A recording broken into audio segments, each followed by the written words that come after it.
So this is our horse King. He is part halflinger, part draft horse. We like the draft horses because they're very strong and stocky, and they can carry kids of any sizes. We have a variety of horses in our barn that we use for therapy. We have 2 Tennessee walkers. We have 2 quarter horses, and we have Lizzie, who is a Welsh pony crossed with a quarter horse, who is also nice and small.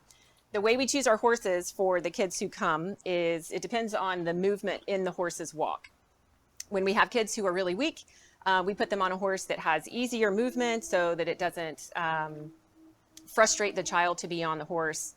You want it to be a pleasant experience, and when they're just fighting to hold on and participate, then it's just not as enjoyable for them. They don't work as well. So we try to place them with horses that have just the right movement compared to what they need. So a lot of our little guys that have autism, for example, who have a lot of sensory impairments, we put them on horses who kind of have a smoother walking pattern because we want to help them settle and regulate and focus. And so our horses that are kind of easier movers, it helps them to do that. And then they have a much better outcome in their therapy session.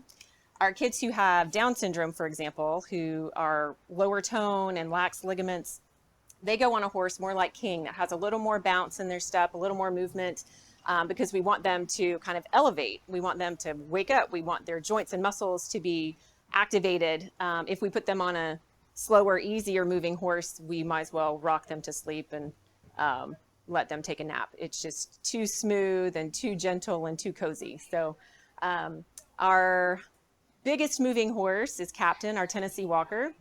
He carries our bigger kids and our kids that really need a lot of facilitation. He has a lot of bounce in his steps, so he requires some work to stay on and to stay balanced, but he's awesome. And the kids mostly use a bareback pad for their ride. They have a sidewalker and a therapist and a horse handler, so there's a team of 3, sometimes 4, so they're very safe, but they are on a bareback pad, no stirrups, no reins, no support like that. Their bodies are responsible for keeping them balanced and stable and strong. So it's a lot of core work.